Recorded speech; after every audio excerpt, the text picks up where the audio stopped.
بسم اللہ الرحمن الرحیم. السلام علیکم. زیم کیسر خان او تاسو ګوره کرائم کہانی ګرانو کتونکو په 28 اپریل باندې د داوزو تاڼې پولیس ته د سیند د غاړې نه یو لاش میلاو شوی و.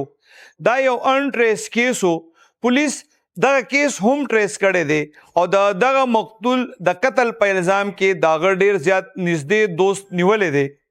پولیس دا کیس ټریس کړی څنګه دی؟ کم ملزم چې نیول شوی دی هغه په تفتیش کې د قتل وجه څه بیانه کړې ده. بل په دې رپورټ کې چې ډېر اهم سبق دی هغه دا دی چې که تاسو وګورئ په دې لږ وخت کې داسې ډېر قتلونه وشو چې هغه انټریس وو.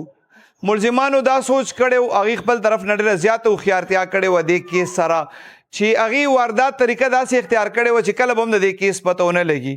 خو د هغه ملزمانو دپاره چې مخکې هم د چا داسې ارادې وي دې کې دا سبق دی که ملزم هر څومره هوښیار وي او هر څومره خفیه طریقې سره هغه جرم وکړي یو نه یو غلطي د هغه نه داسې کېږي چې بیا هغه پولیس او دغه اتکړی د هغه لاس ته ضرور رسي.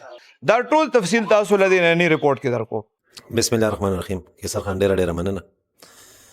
په 28 تاریخ باندې یو ناش په سوزکي کې خپل خاندان کسانو د کلي د بنیادي کسانو وروړو.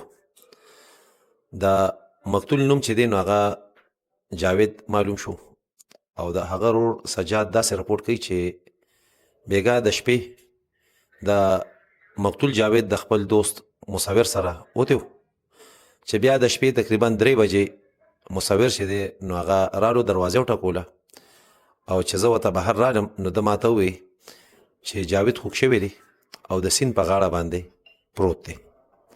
وی ما ورسره فورا منډه کړه، موږ روان شو او پسلونو کې لاړو. د سیند غاړې ته چې نږدې شو نو د هغې نه مخکې بیا موټرسایکل نه شو تللی، موټرسایکل مو پرېښودو. بیا د ګنوف پسلونو په هغې کې موږ لاړو د سیند غاړې ته ورسېدو. چې مو کاته نو بلکل د سیند په غاړه باندې زما ورور جاوید هغه قتل شوی پروت و چې دی په ګولۍ سره لګېدلی و د خېټه باندې. د هغې نه فورا بعد وایي موږ د قریبي کلي ته لاړو. د هلته نه مو یو کټ راوړو او دا کور مالک چې دی نو هغه موږ سره د اس یوه ګاډۍ هم را روانه کړه. موږ رالو د مقتول ناش مو د کټ کې واچولو او 2-4 کسان ما پسې وي د کلي نه نور هم راورسېده. کټ موږ اوچت کو د اس ګاډۍ کې مو واچولو او کلي ته مو راورسولو. د هلته نه مو بیا په سوزکي کې دا کټ واچولو او تاڼې ته راورسېدو. ابتدایي طور خو دي ووایي چې د مصور د وینا مطابق چې دی د خپل ډز نه لګېدلی دی. پولیس فورا د دې رپورټ قلمبند کو، د 174 دریافت شروع کو او د مقتول ناش چې دی هغې د پوسټمارټم دپاره KMC ته ولېږلو. پولیس خپل انکوایري شروع که فورا او د انکوایري په دوران کې د مصور تلاش چې موږ وکړو نو مصور غیب شوی و. خو پولیس مصور را پیدا کو، هغې انټاروګیټ کو، ځکه چې څنګه لومبې مشتبه یا لومبې چې هغه کس چې هغه ته د وقوعي متعلق معلومات دی هغه مصور و. موږ چې کله د دې مقتول او د ملزم دواړو سابقه ریکارډ وکتو نو مقتول ناسته پاسته چې و نو هغه پخو محفلونو کې نه وه. همدغه شانتې مصور چې بعد کې بیا ملزم شو په دې مقدمه کې د هغه هم ناسته پاسته د ټیک خلکو سره نه وه او مصور سره د دې خبرې هېڅ قسمه څه جواب نه چې د شپې په 2 بجې یا په 3 بجې دی د کلي نه ډېر بهر چې تقریبا 2.5 کیلومتر دا ځای بهر دی دی په یو شاوړه کې د سیند په غاړه باندې سکول. د دې خبرې جواب چې دی نو هغه مصور سره نو. بهرحال د مقتول رور سجاد دې دوران کې بیا رپورټ وکړو چې زما رور چونکې ده سره اوتی او دی ووایي چې د موبایل څه مسله ده چا سره او موږ هغې مسلې پسې ځو او بیا دغه ټیم دې ما ته رالو او زما د رور د مرګ اطلاع ماله راکړه او ده هېڅ قسمه ما ته نه څه معقول وجه وښوله او نه چې دی ده وایي چې یاره موږ کوم خوا تلي څه وشو. نو زه د دې خپل رور د قتل داویداري چې ده نو هغه په دې مصور باندې کوم. موږ فورا د قتل مقدمه چې ده د مصور خلاف درج که او مصور مو پراپر انټاروګیټ کو. مصور دا ومنله چې زما او د مقتول د ډېر ټایم نه تعلق و، ناسته پاسته هم وه یو ځای به ګرځېدو او بیا وروستو د ده مونږه کسټډي واخیسته. د سره هېڅ قسمه نور داسې څه معقول وجه چې ونه هغه موجود نه وه چې څه شو. ابتدایي طور خو ده دا وی چې ډزو شو او جاوید ولګېدو او زه د جاوید په مرګ باندې ما ته افسوس دی او زه پې خفه یم. خو دا هغه د زخماتو هغه ډایرکشن داسې و چې په خودکشۍ کې یا په اکسیډنټل فایر کې د زخم هغه د فایرنګ چې کوم ډایرکشن وي یا لاین اف فایر وي هغه دې طریقې سره نه وي. دې وجه باندې مونږه پرایم سسپیکټ چې د قتل هغه مصور و.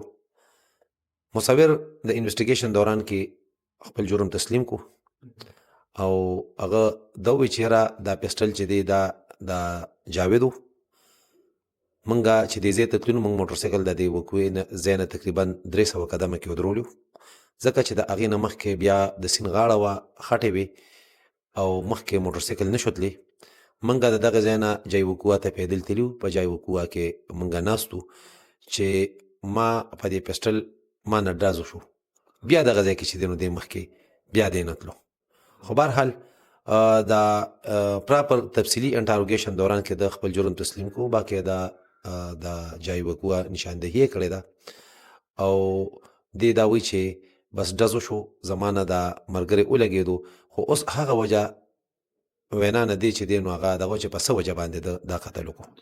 انعام خان څنګه چې تاسو وی نو دی کې خو اف ای آر کې دا مو کنه چې ابتدایي د مقتول خپل رورم ویلیو چې یاره ماته د اطلاع ملو شو چې د خپل ډز لګېدلې دا ته هم د مصور ویلیو کدي خپل معلومات څنګه چې کیسر خان ماته واستوي چې هغې سره بل هیڅ د دې جرم چې دی نو ثبوت یا بل ګوانو سوای د دې ملزم نه او ملزم ابتدایي طور دي ته همدغه وی چې دی د خپل ډز نه لګېدلی دی.